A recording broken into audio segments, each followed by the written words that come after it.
A partir de hoy, cada 15 días tendremos en Al Sonar la Campana un segmento sobre el sector energético, donde hablaremos de cómo los eventos internacionales tienen un impacto directo en el mercado mexicano.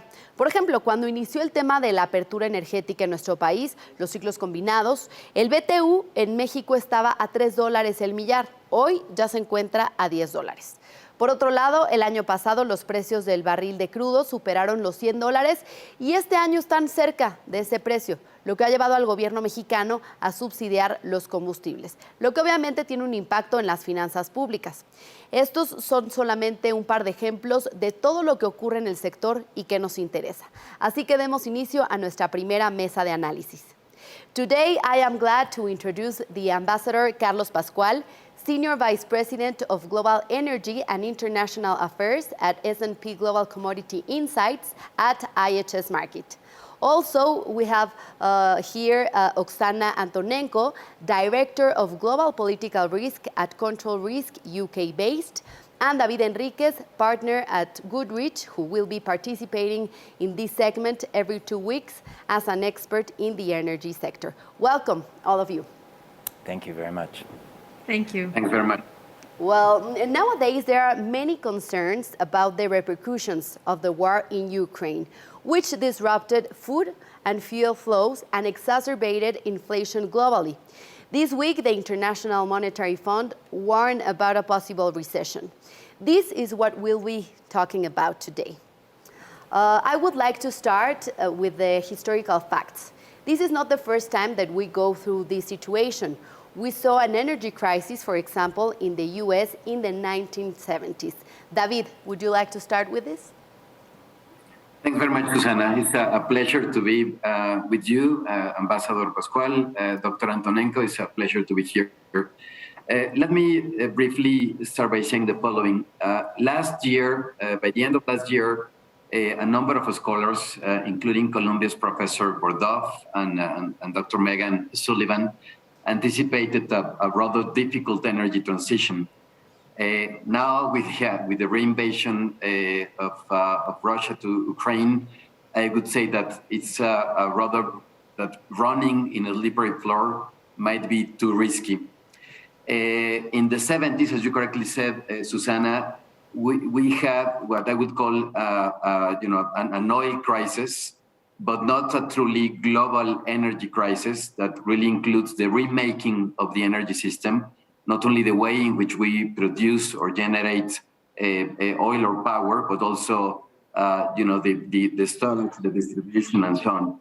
So what I would like to in this first round is your views, probably starting with Ambassador Pascual.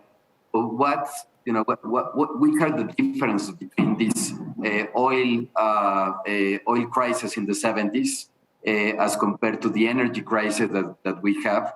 And of course, probably with Dr. Antonenko, what could we learn from those crises in the 70s if we want to extrapolate this to nowadays? Ambassador. David, Susana, it's a very good question to start with. And one of the things that we've learned is that the situation that we face today is completely different from anything that we've faced in history. It's not just an energy crisis, but it's a dismantling of the international order that has been the foundation for prosperity for 7 decades. We've seen on the security front and on the political front that the United Nations, NATO, the US, the EU was not able to prevent or stop this war. We've seen disruptions of supply chains that started with trade wars between the United States and China. It expanded during COVID. It's become even more serious now with the war in Ukraine. And with the energy situation, we in fact began, as you said, David, in a movement toward energy transition, toward net zero. But we found that the world does not have the resilience of our energy systems to be able to support the transition in the way that we believed. As a result of that, it's not just a question of transition in energy and the crisis in energy. We're seeing volatility in the global international system, and that's going to take a long time to fix because it's bigger, it's political, security, it's trade, and it's energy as well. They've been combined, and that is fundamentally different from what we saw in the 1970s. What do you think, Dr. Antonenko? Yes, I totally agree with Ambassador Pascual that it is a very different crisis. I mean, not least because actually today we are going through a fundamental rewiring of the global energy system as a result of this crisis. In the 1970s, yes, we had a period of high energy prices, but it went back to the kind of similar system of sort of supply and demand after the crisis. Now we are seeing systemic changes that we are not going to be going back to the pre-February 24 situation on the global energy markets. Europe will never going to be importing the same quantities of Russian oil and gas as it has been before the crisis. We have seen really quite fundamental change in perception of that the role that the energy plays in the global international geopolitics. We are seeing really weaponization of energy, of course, first of all by Russia following this unprovoked and war, Putin's war against Ukraine, but also, of course, we're seeing that energy is now increasingly being used as a way to influence, Russia's policies by the international community, by the West, by G7, by applying targeted sanctions specifically against the Russian energy sector. And I'm sure we're going to be talking more about it. Again, this is very different from 1970s. So I guess what we can learn is that those energy crises, they cause the fundamental shocks for the entire global economy. And we're seeing that already. We're seeing all the talk about the global recession. We're talking about cost of living crisis, inflation, something which is going to really be with us now for some time. So it is not going to be just an energy crisis. It is going to be a crisis of a global economy. But again, I agree very much that this is a crisis which in its fundamental basis is a geopolitical crisis. So very important, these issues that you mentioned about volatility, that will take long time to fix, and a global crisis in terms of economics and also in energy. About the fundamental changes, I would like to know your opinion, David, which implications will have around the world, these systemic changes that the Dr. Antonenko mentioned. Yeah, no, absolutely. A way in which it has been put is that we will need more fossil fuel before we need less. that really has changed what we thought was going to be a much more smooth energy transition. We thought it was not going to be that rosy energy transition, so to speak. We have also, issues of spare capacity, very, very limited space capacity from some OPEC members and others. But it's really, very, very tricky. How do you balance energy transition with the energy security nowadays? So on that regard, I would like to have this second round about this interaction between geopolitics and energy security, probably commenting on two different regions.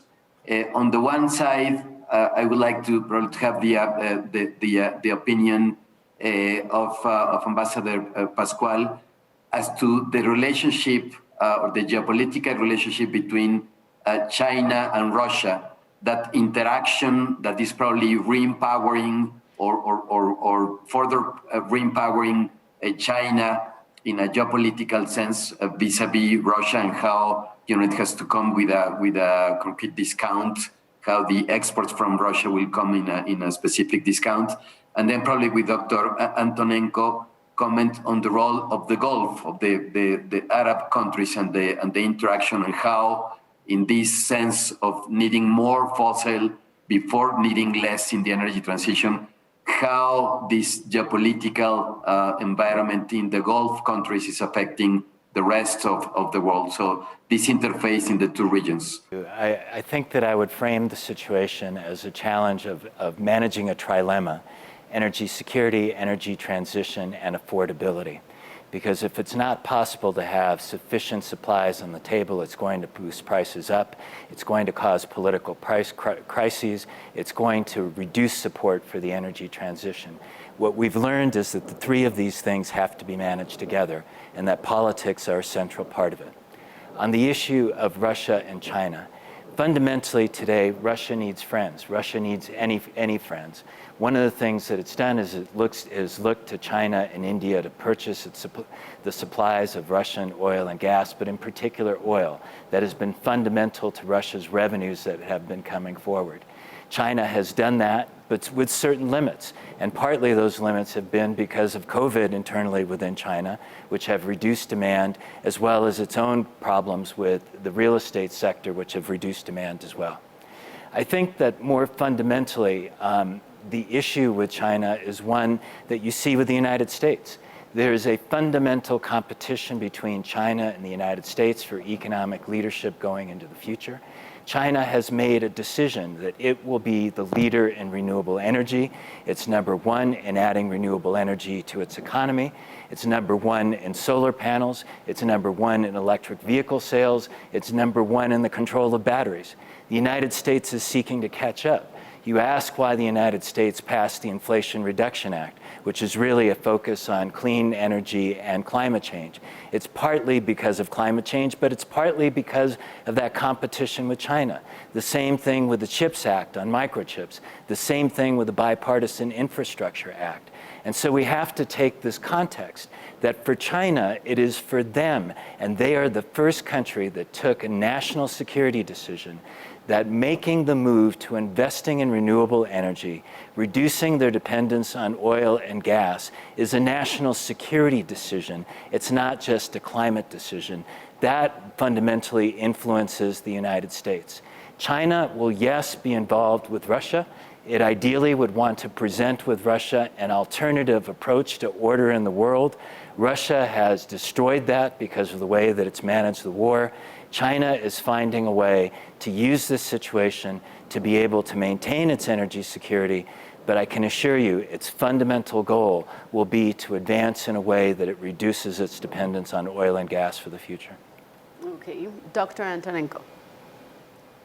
Yes, clearly one region which is going to be very much at the forefront, at the front line of this, global energy crisis that we are seeing now is Europe, because Europe has been to a large extent, dependent for a long time on the import of Russian gas in particular, but also oil. So prior to the start of the war in Ukraine, Europe was importing about 45% of all of its gas demand from Russia and about 26% of all its oil.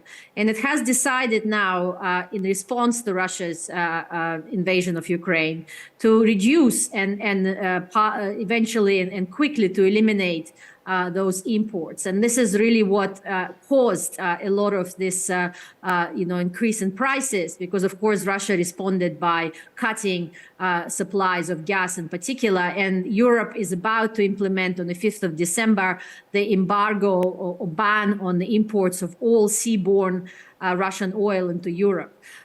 So this is really where I guess the Gulf region and the Middle East, comes in, because clearly with Europe, the largest global market, now changing so rapidly its energy mix and the source of its imports of energy, they are looking elsewhere to try to source those additional volumes. And of course, we are emerging out of the pandemic. The period when we've seen oil and gas prices, collapsing to unprecedented levels. You remember that for a couple of days, there was a situation where Brent was in a negative territory. You had to pay someone to take oil. So as a result of that, we've seen a period of very substantial underinvestment in the development of fossil fuels, also partly because of the climate commitments and the need for decarbonization. And in that context, the Gulf countries, the OPEC, primarily, of course, Saudi Arabia, UAE, and a number of other suppliers, Iraq, they are the only ones who can step in and increase production of oil to be able to compensate for those needs that we see now in the market in Europe in particular. And of course, countries like Qatar, for example, are absolutely fundamental alongside the United States, of course, in providing the liquefied natural gas to Europe to compensate from a very substantial decrease in Europe's gas imports from Russia by 2/3 by the end of this year, potentially more.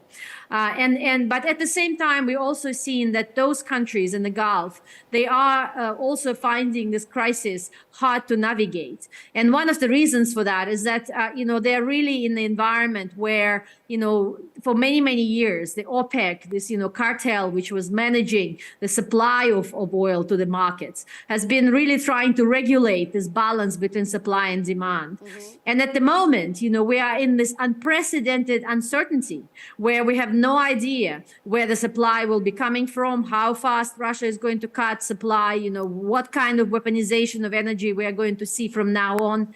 And we're also uncertain about demand because, global economy, of course, is shrinking and we are seeing, a lot of demand destruction. So what they want to do is rather than respond to the request from United States, from President Biden, to increase production in oil in order to be able to push the prices down and provide alternative to Russian energy to the markets, they actually are trying to step back. And in fact, the OPEC Plus has just announced that they are planning to cut, 2 million barrels per day rather than increase production. Because from their perspective, they're also concerned that they are in this volatile market. They want to ensure that the price remains high. So there is this tension, which is going to remain with us for some time. And I think it is unlikely that the West can count on the Gulf countries to be able to stand with them in this kind of, policy to try to pressurize, Russia and reduce the revenues from Russia's energy sales in order to deny Russia possibility to finance its war. Okay, so we are going to the final round in which I would like to ask you that with the war, Russia is using energy as a geopolitical tool, as we talked about. So the countries are prioritizing energy security over the climate change goals and net zero. So what can we expect in these terms and also in economic terms? This week, the International Monetary Fund warned of a worsening outlook for the global economy. They say the worst is yet to come. The energy crisis in Europe caused by cuts in natural gas deliveries by Russia will change and challenge the continent this winter. So what can you tell us, David? Right, not the way you have portrayed it is absolutely correct. I think we are, in the middle of a dilemma. We have, reality versus ambition. So, our ambition is to have this net zero by 2050. Our reality is what we are in the much desperate need of fossil fuels. Actually, we are generating with more fossil fuels as compared to, of course, last year. So we are, of course, in this dilemma, and probably the question here is what is needed in terms of not only market response, but much more in the context of new policies, let's say international coordinated policies, not only with the International Energy Agency, but also, with domestic economies, with the developing world, and so on. So, what is needed in order to probably not avoid this dilemma between reality and ambition, but to try, to maintain that objective of 2050 without, putting at risk energy security and the consumer in general, the ordinary people. I wish we had hours to talk about this because the issues are so complicated and they're different in every part of the world. I would question a little bit of whether or not we're putting energy security ahead of energy transition. I think the lesson that's coming out of this is that we need both energy security and energy transition, and managing the two together is extremely complex, and we had not counted on that. The energy transition plans, the roadmaps to net zero, all of them were based on everything going right. And what we're understanding is that there will be things that go wrong. Right now, we have things that are going wrong on the geopolitical side, but they could be commercial, they could be technical, and we have to prepare for that in the future. And so you see Europe, for example, on the one hand, they're saying the only way that they can cut dependence on Russian oil and gas is to accelerate the energy transition, to make it go faster than they previously had. But in the meantime, they have to survive politically. So they will consume more coal, probably more nuclear, and take every possible action to make it. In the United States, there's more pressure now on additional oil production because of the impact on gasoline prices, and that has an impact on elections. But at the same time, the United States has just passed the most significant piece of climate change legislation it's ever had in its history, with $370 billion worth of financing on all major transitional technologies. I talked about China before. They're committed to energy transition and energy security together, and because they have an authoritarian state, they can do both. Developing countries are particularly concerned. They feel that they're hit 4 times. Commodity prices are higher. They're getting pressure from the world not to develop their hydrocarbons. They're finding that their local currency debt is more expensive, and they're finding that the country risk applied to capital is getting more expensive as well, so cheap renewables for them are just a myth. So what we're seeing is in every different part of the world, there is a different story on security, transition, and what resilience means to be able to make it through that. I think one of the things that we're learning is we need to rely on all fuels. I think we need to think about natural gas in a different way than we thought about it before. It's not phasing in, but it's critical in Europe. It will be critical to the world. And we need to recognize that the ability to reduce emissions in the hard-to-abate sectors with technologies such as carbon capture and hydrogen are going to be key to the equation. A much bigger story, but those, I think, are some of the highlights. Yeah, highlights and also the challenges that emerging countries and also developed countries will have to work on. Dr. Antonenko. Yes, well, I don't have very much to add. I completely agree with the ambassador with his view that we are just temporarily, I think, emphasizing this kind of emergency measures to ensure the energy security, in the short term, and that is particularly true for Europe, where we're really seeing an unprecedented speed with which Europe has phasing out Russia's oil and gas. I mean, but we need to be mindful of the fact that the European Union was in the process anyway of giving up, the imports of Russian oil was supposed to have ended by the end of this decade, and Russian gas perhaps in 15 years. Instead, we're doing it all in 1 year.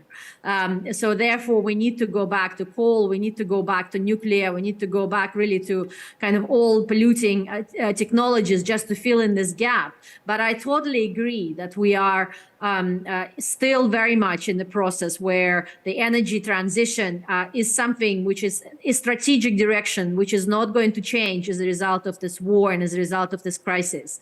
And we see that not only coming from governments and from policy, and we, of course, are all anticipating this COP27 meeting in Egypt and Sharm el-Sheikh just in a matter of weeks, where we hope that despite of all the geopolitical divisions and the crisis of global governance that we're seeing at the moment, we still will see some cooperation and responsibility being taken by both advanced and developing economies in sustaining this, Paris climate goals on the agenda.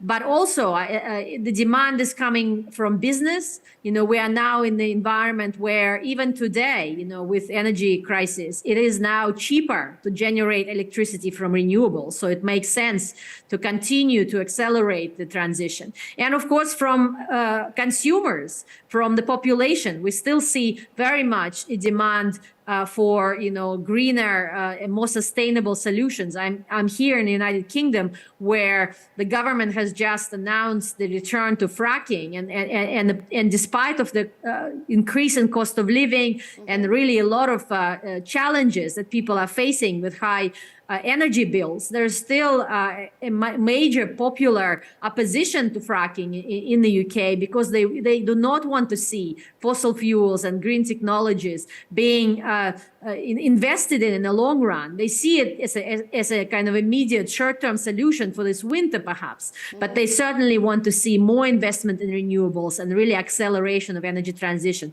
So I think the pendulum is still very much on the side of energy transition, but we do need to go through this winter, and this winter is going to be very hard in Europe. We are going to see energy rationing. We will see a lot of people struggling to pay their energy bills, and a lot of companies, of course, are very much now struggling with both the cost of energy, but also potential disruption that we are likely to see. So it is a major test, but we are hopeful that we are going to go through it and then see more of an embrace back to the sustainability and the energy transition as a major priority. And we will be talking about that also in another segment. Well, unfortunately, we're running out of time. So your conclusion, David, in 1 minute, if it's possible.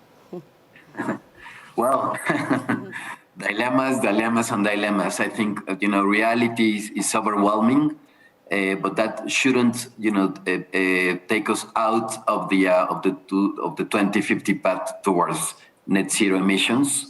So we hopefully we can see some light in the context of the next Egypt COP27.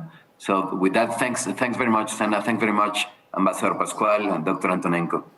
Thank you very much for your time. And well, the countries, the governments, and the companies have to focus precisely in these two challenges: energy transition and energy security. So we'll be talking about this later. Thank you very much, Ambassador Carlos Pascual, Senior Vice President of Global Energy and International Affairs at S&P Global Commodity Insights at IHS Markit; Oksana Antonenko, Director of Global Political Risk at Control Risk UK based; and David Enriquez, partner at Goodrich.